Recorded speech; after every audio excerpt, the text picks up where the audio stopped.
Vous êtes sur El Mararabia, soyez les bienvenus, bonsoir à toutes et à tous en ce jeudi 8 décembre. J'espère que vous avez passé une bonne journée, tant bien que mal. On va parler de diplomatie ce soir, Algérie, USA, 2 points, sécurité et économie à l'ordre du jour. On va revenir sur la présence des Américains en Algérie, un entretien, donc je vous le disais, américano-algérien sur la coopération militaire et les questions régionales. On va essayer avec nos invités d'en savoir un peu plus, selon bien évidemment leur analyse. De responsables américains ont discuté donc ce mardi hier avec le président Abdelmadjid Tebboune et le général aussi Saïd Chengriha qui les a reçus. On essaiera aussi de comprendre pourquoi. Donc le coordinateur pour le Moyen-Orient et l'Afrique du Nord au Conseil de sécurité nationale des États-Unis, donc Brett McGurk a été donc reçu en Algérie par le chef de l'État et le chef d'État-major. Voilà ce qu'a déclaré Brett McGurk. Il dit que la rencontre avec Tebboune a été très fructueuse et constructive. Voici ses mots. Nous aspirons, dit-il, davantage à travailler ensemble car le partenariat entre nos deux pays est très fort. Nous avons parlé de la situation en Europe et en Afrique du Nord et nous travaillons en avant pour consolider ce partenariat dans la région car nous avons constaté une grande évolution. Fin de citation. Je vous le disais, donc Saïd Chengriha, chef d'état-major, a aussi rencontré le coordinateur américain. Il sera question d'échanges autour de coopération bilatérale entre les deux pays et renforcer des moyens encore plus importants. Le contexte sécuritaire au niveau régional et international aurait été évoqué. On peut rappeler tout de même qu'en septembre dernier, le chef d'état-major algérien, Saïd Chengriha, recevait aussi l'ambassadrice américaine dans son bureau, Elisabeth Mo-Obin, pendant qu'à ce moment-là, notamment, le président Abdelmadjid Tebboune, lui, recevait, honorait des sportifs. La question qui s'était posée à l'époque, c'est pourquoi est-ce que le chef d'état-major algérien, en l'occurrence Chengriha, Saïd Chengriha, donc l'armée reçoit ici et se mêle de diplomatie. C'est une question encore qui se pose ce soir. Donc au sommaire, pourquoi cette visite, cette période de crise notamment géostratégique est-elle liée à cette rencontre? Je vous le disais, en quoi notamment le chef de l'État, donc l'armée se mêle de cette rencontre. Quel était réellement leur rôle et leur objectif? On regardera aussi des images assez importantes, puisque le président Abdelmadjid Tebboune s'est rendu et a été accueilli au ministère de la Défense. En l'occurrence, il est ministre de la Défense. Donc, on essaiera de comprendre pourquoi a-t-il été aussi accueilli avec un tel accueil. Vous verrez, les images parlent d'elles-mêmes. Et puis, on peut rappeler aussi, concernant l'Amérique, il y a encore quelques semaines, quelques jours à peine, plusieurs sénateurs ont signé notamment une pétition, interpellé l'Algérie concernant sa relation avec la Russie, notamment concernant cet achat d'armement massif. On essaiera aussi d'un point de vue général de comprendre un peu la relation entre l'Algérie et la Russie et l'Algérie, et puis aussi dans le cas de ce conflit entre l'Ukraine et la Russie maintenant depuis le 24 février dernier. Et puis on essaiera de voir aussi de comprendre un peu la position de l'Algérie avec aussi précisément les États-Unis. On essaiera aussi de parler un peu du BRICS, puisqu'il est apparemment question d'une possibilité que l'Algérie intègre le BRICS d'après les autorités algériennes, mais on essaiera de savoir est-ce que c'est possible ou utopique, notamment quand on voit le PIB algérien. Pour en parler sur le plateau, Samir Yahyaoui, bonsoir, militant politique, analyste politique, bonsoir, bienvenue. Bonsoir, merci. C'est moi qui vous remercie. Samir Yahyaoui. Et va venir nous rejoindre donc Hamid Lelou, directeur de Reaching Independence Truth Social à Washington. Alors je ne sais pas si Hamid Lelou est avec nous. Hamid Lelou, bonsoir. Bonsoir, bonsoir à tout le monde. Toujours un plaisir d'être parmi vous. Merci. Et aussi le plaisir d'accueillir Karim Tabou, opposant politique à Alger. Cher Karim Tabou, bonsoir, bienvenue. Bonsoir, merci de l'invitation. Mes salutations aux téléspectateurs ainsi qu'aux invités. Merci.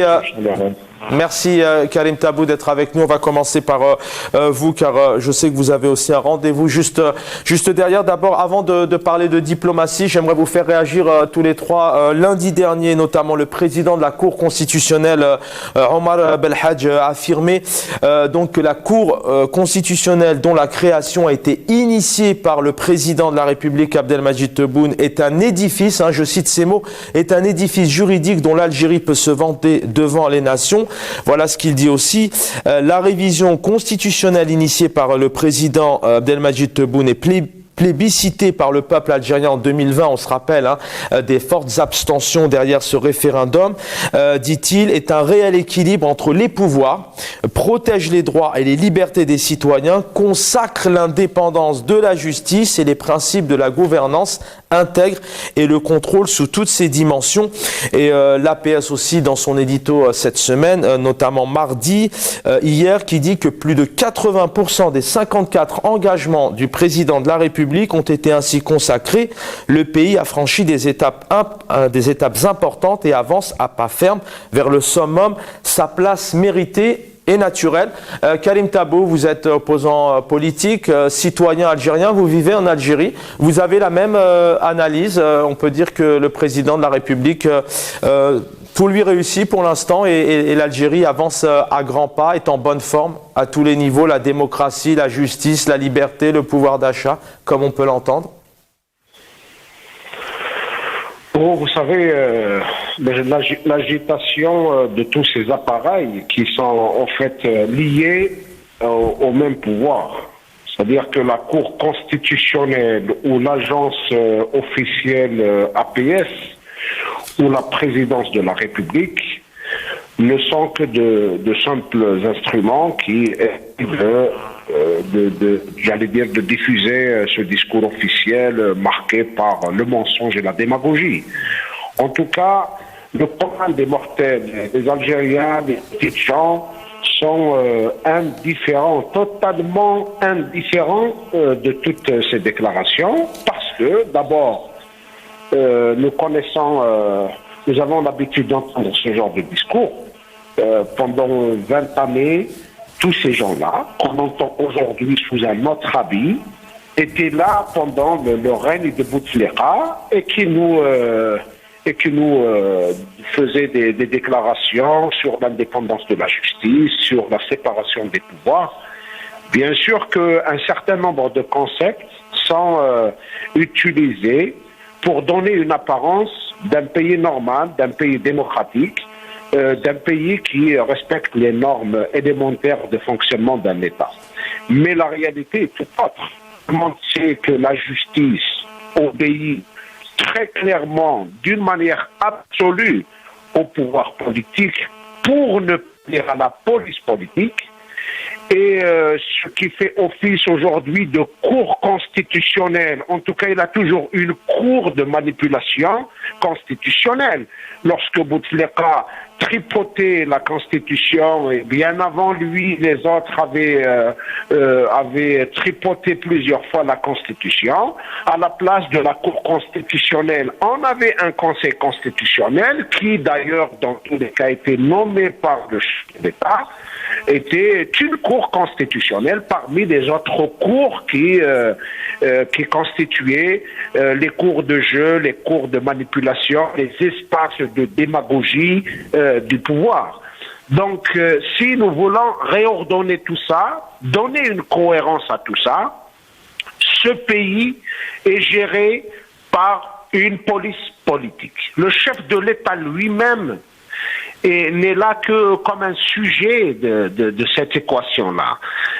Quand vous voyez ces images insensées, il est reçu au ministère de la Défense, lui-même il est déclaré, il est ministre de la Défense dans la Constitution, laquelle Constitution n'a pas été adoptée par le peuple algérien, et c'est un mélange de manipulation et de mensonges. On est toujours dans le même mental, dans la même vision, dans les mêmes pratiques, un pouvoir en panne de projet, en panne de vision, et qui n'a pas les moyens de se prévoir, de se tracer des sillons d'avenir.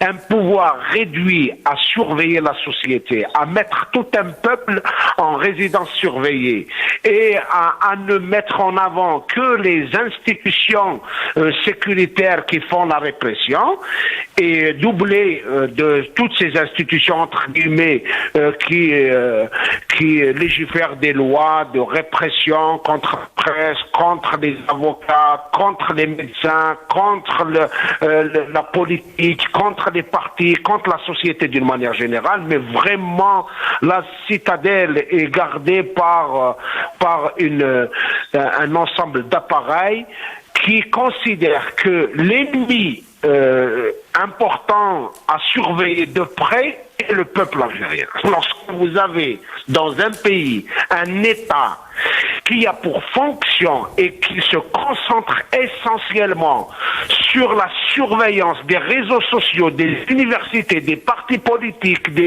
là vous avez une idée très claire et un État de ce type ne peut pas prétendre prendre une place dans le concert, ne peut pas prétendre respecter les valeurs démocratiques universelles, ne peut pas se situer dans les États qui ont un espoir, qui ont un projet, qui ont un avenir. Donc, très clairement, pour ne pas trop nous encombrer des déclarations du chef d'État, du chef de l'État, du chef de la constitutionnelle, et le chef de l'APS, et le chef de la télévision, le chef de l'Assemblée, le chef du Sénat, tous ces éléments-là ne sont que des maillons de la chaîne et ils ont un grand chef qui est le chef de la police politique, tout simplement.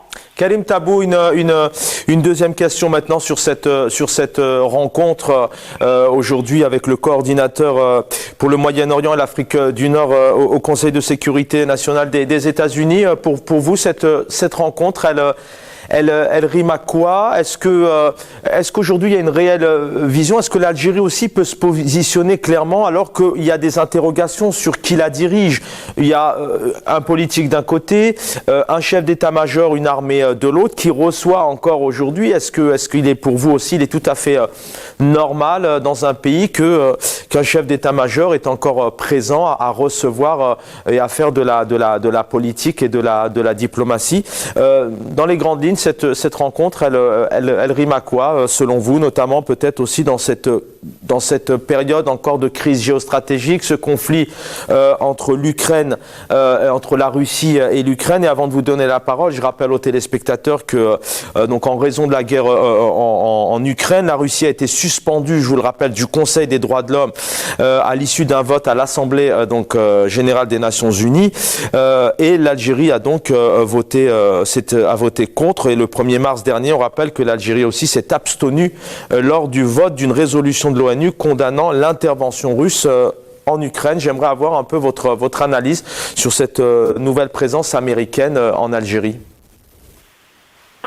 Vous savez, aujourd'hui, il y a quelque chose qui est en train de se passer dans le monde. Le monde est en train de vivre de profondes mutations politiques, géopolitiques, énergétiques, etc. Le monde aujourd'hui est en train de se tracer justement des sillons d'avenir et de chercher les possibilités de manager les ressources actuelles et essayer de se prévoir dans l'avenir. Il se joue aujourd'hui sur la scène internationale un repositionnement géopolitique, une transition énergétique profonde, puisque aujourd'hui l'intelligence de toute l'humanité, notamment des puissances, sont en train de chercher les moyens à même de s'assurer le maintien dans les années à venir. Après, il y a également ces enjeux géostratégiques liés au fait qu'il y a de nouvelles alliances qui sont en train de se tramer, de se tracer dans le monde.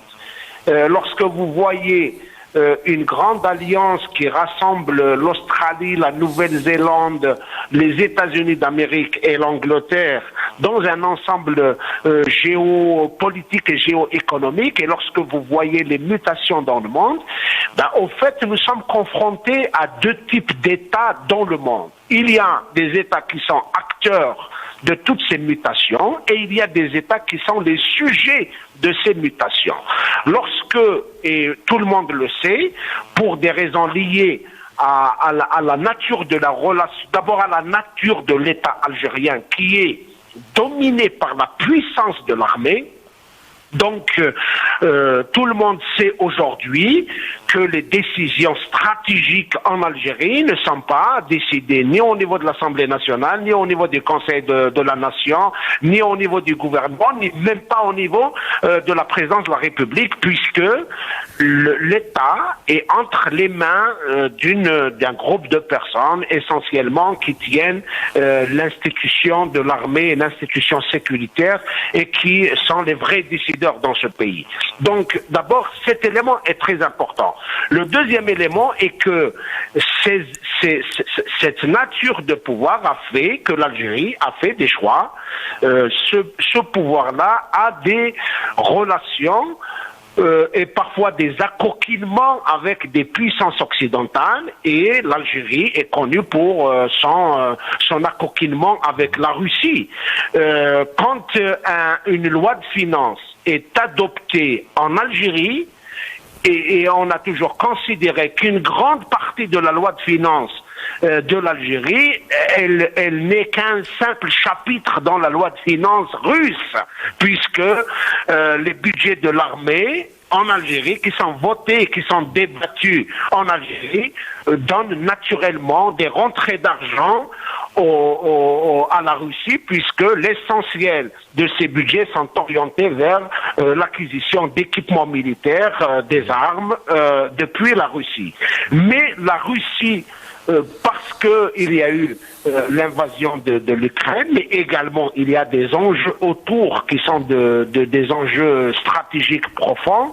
Donc l'Algérie se retrouve un peu bousculée de partout pour ses choix, et surtout elle doit à chaque fois donner les raisons, les justifications sur ses dépenses, puisque aujourd'hui, dans le monde, les marchés d'armement avec la Russie sont considérés par une grande partie des organisations internationales et du monde de la communauté internationale comme étant un effort de guerre, comme étant un appui à la guerre. Donc, très clairement, l'Algérie est au centre de cet enjeu. Ajoutez à cela l'enjeu énergétique, même si l'Algérie n'est pas un grand pays producteur, mais pour des raisons de sa proximité géographique avec l'Europe, avec son potentiel, notamment en gaz naturel, elle est devenue, par la force des choses, un élément faisant partie des sujets géopolitiques de la région. Merci.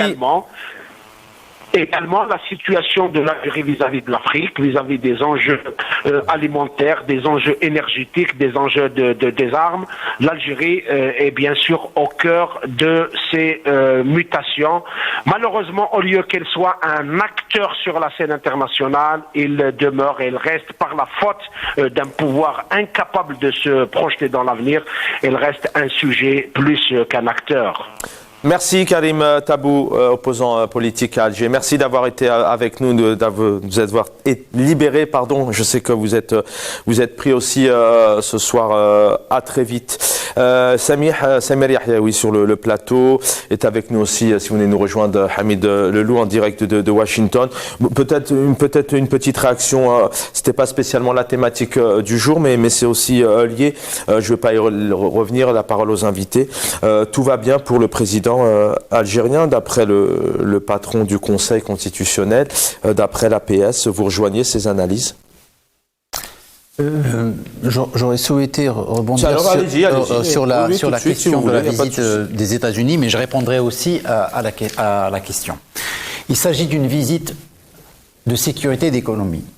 Là où je rejoins, je n'étais pas d'accord avec Karim Tabou sur la première partie, mais sur la deuxième partie, je vais aller dans son sens. On parle de sécurité et d'économie. Le budget de l'armée a été augmenté de 127%. Nous sommes passés presque à 23 milliards de dollars. Cela positionnera l'Algérie en termes de budget de l'armée entre la 13e et 15e position mondiale. Je dis bien en termes de budget, pas en termes de modernité, ni de force, ni de technologie, parce que l'argent ne rime pas automatiquement avec la formation, la technologie et la puissance de l'armée. Et quand on arrive à ce rang en termes de budget, cela représente la moitié, je dis bien la moitié, du budget de l'armée française. Puissance militaire nucléaire, 6e ou 7e armée du monde. Et le 1/3 de budget de l'armée russe ou de l'armée de la Grande-Bretagne. Pareil, ce sont deux puissances militaires nucléaires qui siègent au Conseil des Nations Unies, dans le Conseil de sécurité. Ça veut dire qu'ils font partie des 5 pays qui ont le droit de veto. Alors, les Algériens demandent aux Américains de l'investissement économique. Et entre-temps, ils augmentent le budget de l'armée. L'Algérie s'alimente en termes de matériel militaire entre 65 et 70% chez les Russes. Et tout ce qui est militaire, c'est-à-dire en armement de stratégie, en armement de guerre, cela va rentrer automatiquement en contradiction et en confrontation avec les investissements américains. Pourquoi ? Parce que l'investissement américain dans un pays déploie des systèmes de sécurité pour leur investissement, qu'ils soient économiques, énergétiques ou militaires. C'est-à-dire, si l'Algérie va acheter son matériel chez les Russes, les Américains vont leur dire « Attention, vous nous demandez de l'investissement, mais vous allez quelque part chez l'adversaire. Et si vous allez chez l'adversaire, vous allez vous mettre en contradiction avec nos systèmes de sécurité. Alors comment on va faire de l'investissement chez vous si vous continuez à vous alimenter en termes militaires chez l'adversaire et vous mettre en confrontation avec nos systèmes de sécurité. Alors la position de l'Algérie, ce préambule est intéressant. C'est pas terminé. Vu la situation géopolitique. Juste essayer de vous retrouver les uns et les autres. Vu la situation géopolitique, c'est très important. Je vous en prie. Vu la situation géopolitique, aujourd'hui, aller acheter de l'armement chez les Russes, c'est un droit pour les Algériens. Ce que je dis, je ne dis pas aux Algériens qui n'ont pas à aller acheter de l'armement chez les Russes. Je dis juste que les conséquences sur la géopolitique et sur leurs relations avec d'autres pays ne sera pas, ça sera pas anodin. Ça veut dire qu'ils seront confrontés à des discussions avec, par exemple, avec les Américains, qui ont ce qu'on appelle le CATSA. Ça s'écrit C-A-A-T-S-A. Le CATSA est une arme militaire de dissuasion. Ça veut dire que ce n'est pas une arme de guerre, mais c'est une arme politique que les Américains déploient contre n'importe quel État où ils estiment qu'il va à l'encontre de leurs intérêts. Ils l'ont déjà fait avec l'Égypte, dans des négociations restreintes où l'Égypte a voulu s'alimenter chez les Russes sur un certain armement. On leur a dit attention, nous allons déployer le CATSA. Le CATSA, ce sont des sanctions claires, économiques sur un pays. Ils l'ont fait avec l'Indonésie, ils l'ont fait avec la Malaisie. Moi, je pense qu'il est probable que cette discussion puisse avoir lieu avec les Algériens en leur disant attention, vous allez mettre des milliards chez les Russes qui sont aujourd'hui en confrontation indirecte avec les Américains. Vous nous demandez de l'investissement. Il va falloir être cohérent dans la démarche. Ça, c'est un sujet très très important et qui n'est pas à négliger. Alors, pour la première question, est-ce que vous voulez que je réponde maintenant ? Alors, on va donner la parole à Hamid Lelou et puis on verra effectivement sur ce deuxième point, parce que le temps passe très vite. Hamid Lelou, merci d'être avec nous ce soir. Une question un peu voilà, directe et claire. Je ne vais pas refaire le lancement. Cette présence aujourd'hui des Américains auprès du chef de l'État algérien et du chef d'État-major, pour vous, ça rime à quoi et quelle force, quelle position l'Algérie peut-elle avoir ? On ne va pas y revenir. La Russie d'un côté, la Chine, le conflit géostratégique, l'OTAN. On vous écoute. J'aurais aimé me réjouir d'une visite des responsables américains en Algérie pour dire que l'Algérie a de l'importance.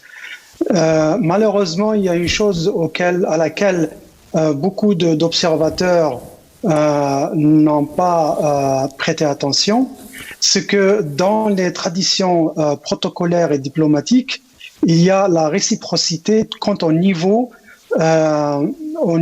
des représentations.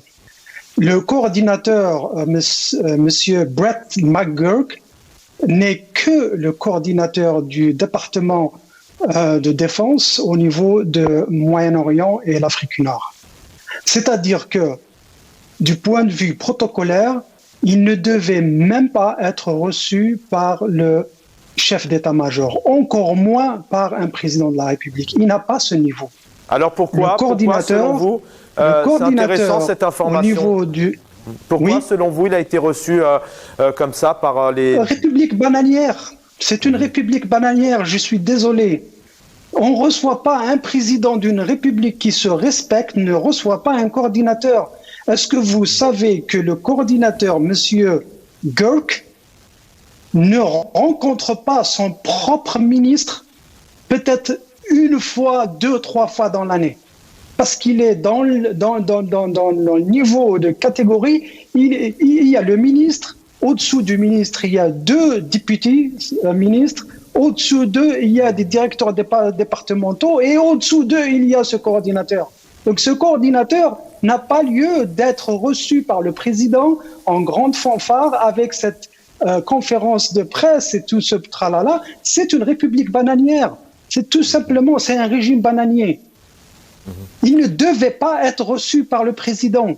Si c'était un président respecté, si c'était un chef d'état-major respecté, il ne le recevrait pas. Alors, c'est quelqu'un d'autre, un conseiller. Vous parlez de fonctionnement bananier. Samir Yahyaoui, effectivement, nous parle d'un régime fragile. Mais pourquoi, alors, si on pousse un petit peu plus, comment se positionne le pouvoir algérien? D'abord, apparemment, il y a quand même 2 pouvoirs. Il y a l'armée et le politique. Moi, j'aimerais bien... Allez-y, Samir. Ce que je voulais dire... Samir Yahyaoui vous répond. Du chef d'état-major qui avait reçu l'ambassadrice. Ça, à l'époque, beaucoup de gens avaient critiqué. Vous vous souvenez, j'étais à votre émission. J'ai dit non. Ça, cette visite avait lieu d'être parce que du point de vue protocolaire, un chef d'état-major et un ambassadeur, ils ont à peu près le même niveau. Un ambassadeur, c'est quand même le représentant personnel du président. Mais là, concrètement, j'essaie vraiment de pousser la question parce que le temps passe très vite. Mais là, concrètement, c'est parce que Abdelmadjid Tebboune, président algérien, le chef d'état-major ont le temps. Ils ont vraiment le temps de recevoir et de papoter, de discuter. Ou est-ce qu'à un moment donné, ils sont en fragilité, ils savent pas où se positionner. Je peux me permettre. Oui, Samir Yahyaoui, bien sûr. Pour aller dans le sens de votre invité, il a complètement raison sur le protocole.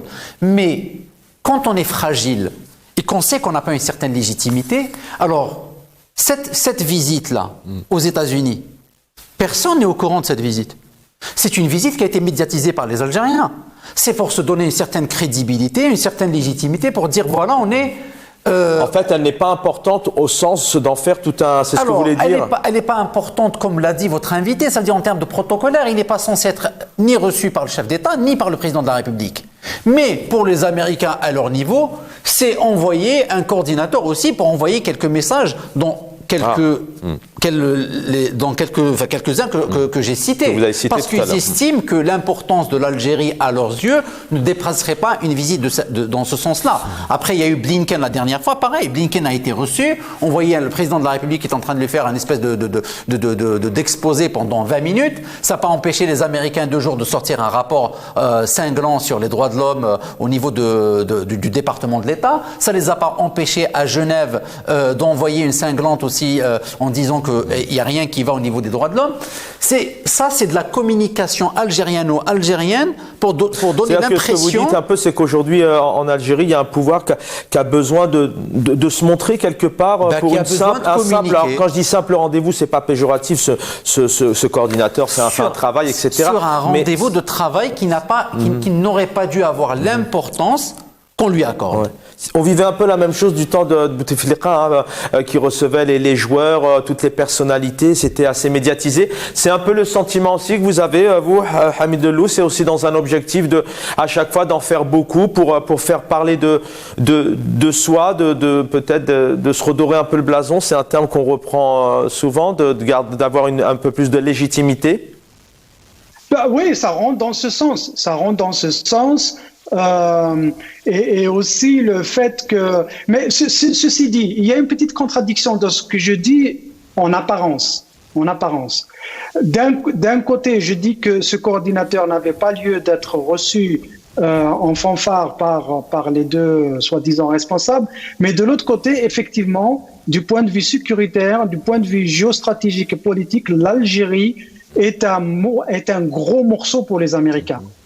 Ça, il faut pas Alors, le renier, deuxième question, j'aimerais vous entendre là-dessus parce que c'est vrai que dans la forme... Entre le régime algérien qui est en train de un petit peu divaguer et l'Algérie, de par sa position stratégique, de par sa grandeur, de par aussi son histoire. Donc les Américains, ils n'ont pas envie de laisser un vide sécuritaire ou un vide politique aux Russes et aux Chinois. Est-ce que l'Algérie a la... Je ne sais pas si vous m'entendez, je pense qu'il doit y avoir un problème de connexion. Oui, bien sûr.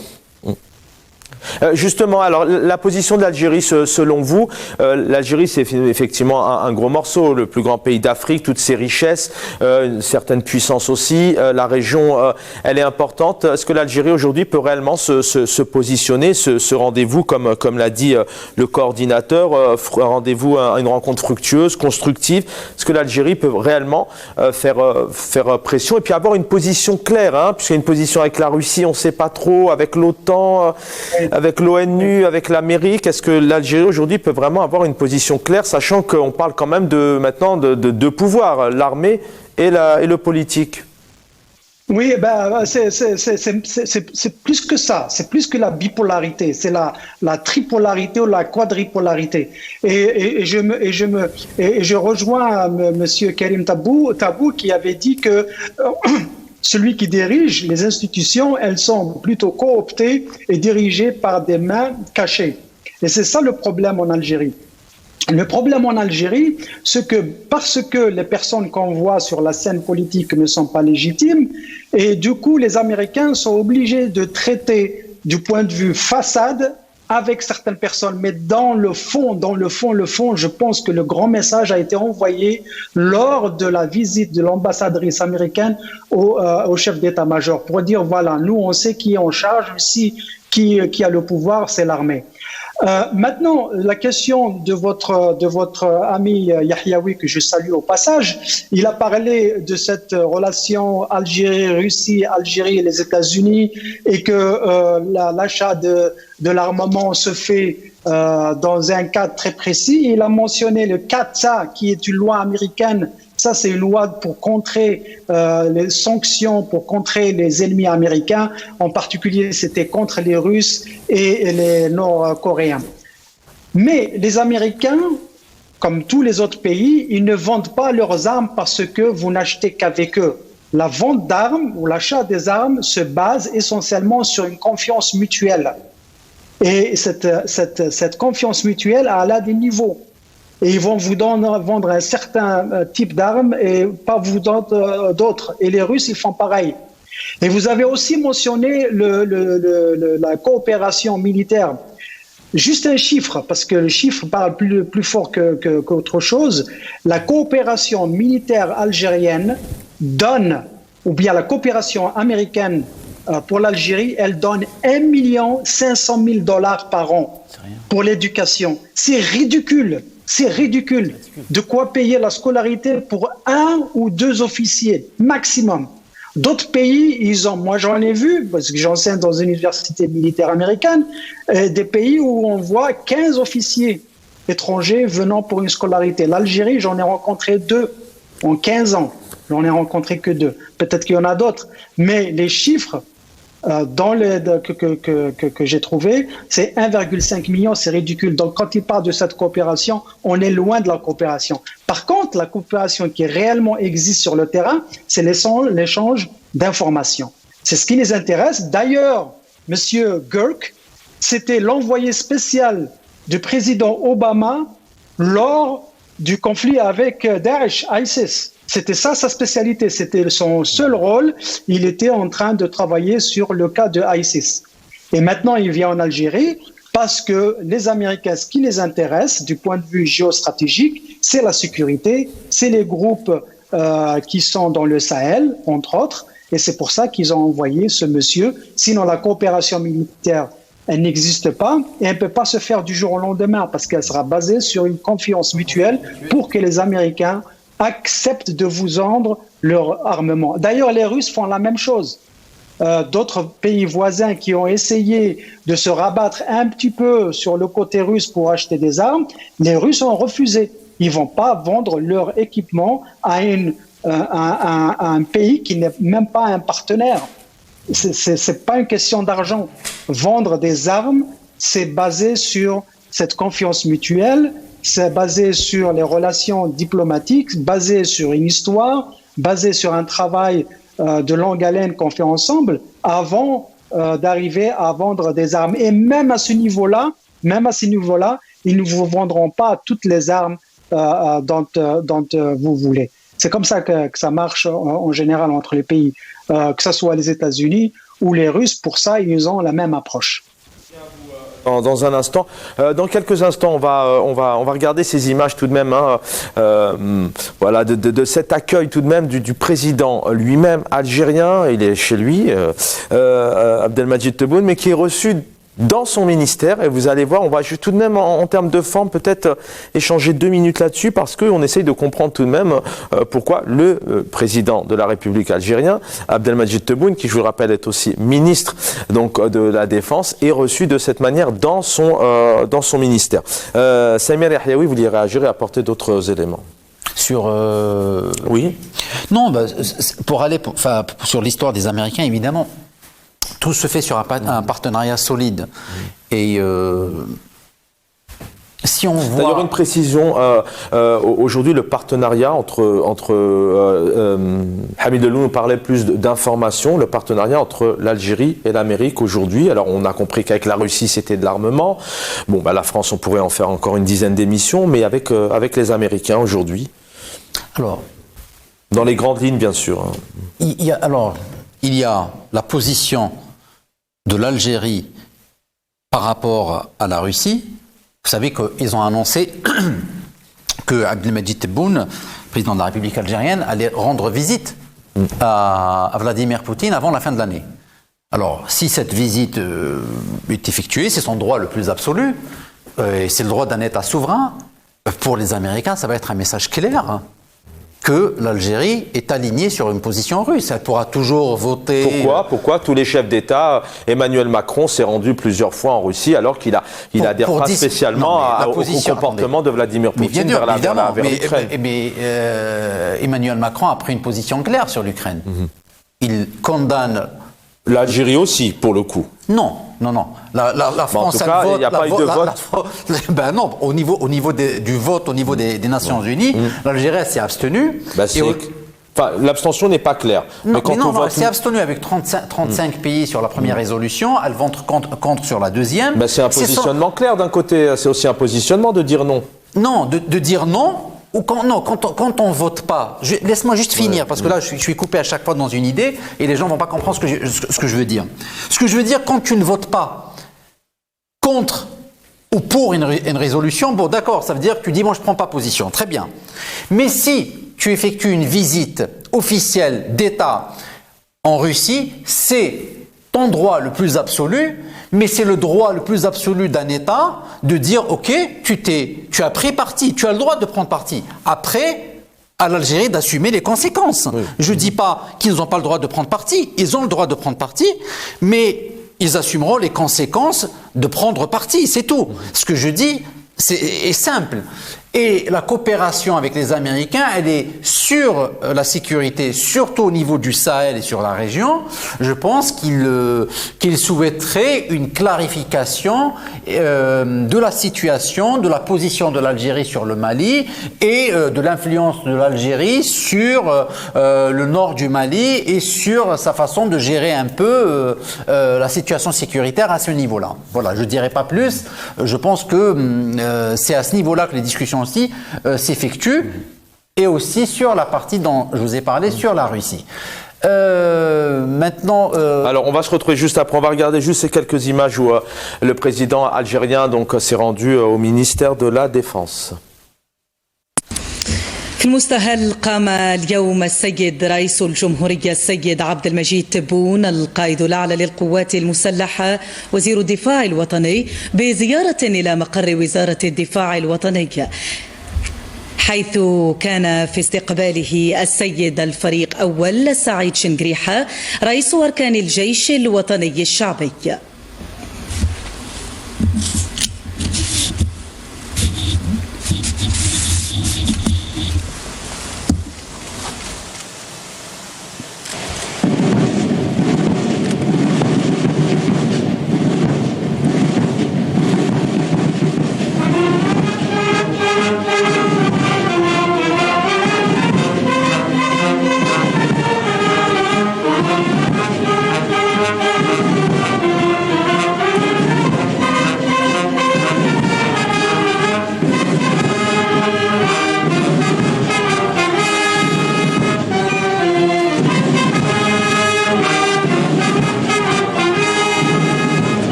Bien sûr, on aurait pu laisser encore ces images durer un peu plus longtemps. Il y a toute une cérémoniale, un grand tapis rouge, et puis après il y a toute la présence de jeunes enfants avec bouquets de fleurs, etc. Hamid Lelou, Samir El-Ahlaoui, vous pourriez réagir aussi derrière sur ces images si vous le souhaitez. Hamid Lelou, je reviens à vous, notamment peut-être sur en quoi c'est vrai qu'elle est annoncée cette présence d'Abdelmadjid Tebboune, président algérien en Russie. En quoi peut-être sa présence, pour revenir un peu sur l'analyse de Samir El-Ahlaoui, elle pourrait avoir des conséquences positives dans un sens ou négatives dans un sens. Après, ça dépend là où on se positionne, bien évidemment. Mais est-ce que ce rendez-vous-là pourrait coûter cher d'une manière ou d'une autre à la diplomatie algérienne et au pouvoir algérien ? Ça, c'est une excellente question. Et elle est non seulement excellente, mais elle est pertinente parce qu'elle a de l'importance pour le public algérien. J'aime bien la façon dont votre invité, M. Yahlaoui, fait ses analyses. Il n'est pas aveuglé par la haine qu'il a envers le régime. Il est comme moi. Donc, il a une certaine objectivité. Mais j'aime bien. J'espère qu'on va continuer dans ce sens. Là où je ne suis pas d'accord avec lui, je suis d'accord avec lui que l'Algérie a le droit, en tant que pays souverain, blablabla, rendre visite à qui ils veulent, faire des relations avec qui ils veulent. Mais là où je ne suis pas d'accord, c'est qu'il n'y aura pas de vengeance américaine quant à la visite de Tebboune à Poutine. Pourquoi ? Pardon, si je peux me permettre, si je peux me permettre, juste, non mais c'est important. Excusez-moi, je coupe pas la parole souvent. Je n'ai pas parlé de vengeance. Je dis il peut y avoir des conséquences, mais des conséquences, ça ne veut pas dire une vengeance tout de suite. Il peut y avoir un positionnement américain, il peut y avoir on demande, comme j'ai dit, moi, on sait très bien que l'Algérie demande de l'investissement économique aux Américains. Peut-être que cette visite ne va pas encourager les Américains dans un investissement économique ou sécuritaire. Je dis pas qu'ils vont se venger. On parle quand même des États-Unis. On parle d'un État qui a d'autres mécanismes qu'une vengeance tribale. Mais même si c'était pas une vengeance, au fait, c'est une opportunité. C'est une opportunité telle que je la vois et connaissant la manière dont les Américains réfléchissent du point de vue politique, ça peut être une opportunité aussi bien pour le régime algérien que pour les États-Unis. Pourquoi ? Parce que dans la diplomatie, il y a une diplomatie ouverte et il y a une autre diplomatie qu'on appelle track 2 diplomatie, c'est-à-dire une diplomatie parallèle, où il y a une porte entrouverte sur le côté où on fait des négociations à travers des intermédiaires. Et en laissant le pouvoir algérien gérer cette situation de relations américano-algériennes un petit peu comme ça et avoir des relations avec les Russes, qui sait, peut-être que l'Algérie ou le régime algérien pourrait éventuellement se positionner comme l'intermédiaire entre les Américains et les Russes. C'est ça où moi je la vois plus loin. Je la vois au contraire comme un point positif. Pour une fois, c'est un point positif pour le régime algérien. Vous êtes bien informé par rapport. Vous vivez aux États-Unis et vous connaissez un peu les mécanismes. Et croyez-moi, si la Russie et les Américains avaient besoin d'intermédiaires, ils ont d'autres voies que la voie algérienne. Il faut regarder un peu du côté du Moyen-Orient. Ils ont des coopérations beaucoup plus solides avec l'Égypte, avec les pays du Golfe, avec la Turquie, quelles que soient les tensions qu'il peut y avoir entre la Turquie et les États-Unis. Il ne faut pas oublier que la Turquie fait partie quand même de l'OTAN. Ce qui fait qu'ils vont avoir besoin. Il faudrait qu'ils épuisent toutes les autres voies pour arriver à la voie algérienne. Il ne faut pas donner l'importance à la voie algérienne côté russe avec les Américains que ce qu'elle est. Ce qui inquiète les Américains, c'est surtout d'alimenter un effort de guerre russe par le biais des Algériens ou d'autres pays. Et ce que vous avez dit tout à l'heure, la question de la sécurité sur le Sahel. Je n'ai pas l'impression que les Américains vont solliciter les Algériens dans une négociation avec les Russes. Ils ont d'autres voies beaucoup plus pertinentes. Messieurs, il est 19h50, il nous reste 2 petites minutes chacun. Je voudrais vous faire réagir un peu sur l'annonce du président du Conseil constitutionnel. Tout va bien pour le président algérien. Et puis on nous annonce même qu'il serait possible que l'Algérie intègre le BRICS, donc la Russie, l'Inde, le Brésil, la Chine, l'Afrique du Sud. Ce sont des pays notamment au fort PIB. Hamid Lelou, il y a vraiment 40 secondes, ça va aller très vite là-dessus. Est-ce que tout va bien en Algérie pour aller vite?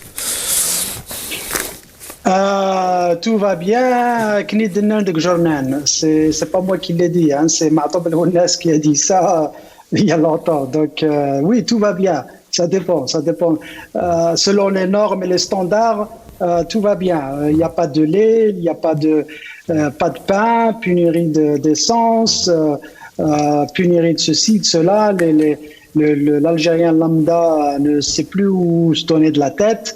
Et oui, ça va, tout va bien. Merci. Merci la bonne marquise. Merci Hamid Lelou. Une réaction, Samir Yahyaoui, pareil, vraiment, il est 51, on rend l'antenne.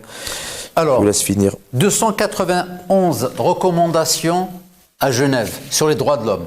Ça va pas. Toutes les organisations nationales et internationales classent l'Algérie parmi les pires pays en termes des libertés.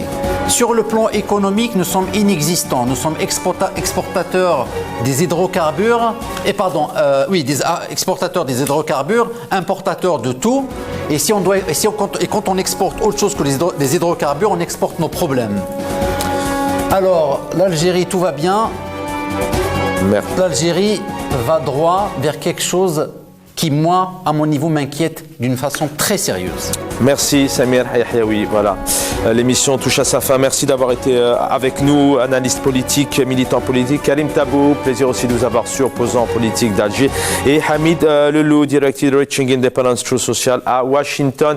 Merci à l'équipe régie. Dans quelques instants, l'édito de Jamaldine Benchenouf qui vous donne rendez-vous samedi à 18h30 pour un deuxième numéro autour des droits humains. Le programme continue. J'aurai le plaisir de vous retrouver dimanche, si tout va bien. Prenez soin.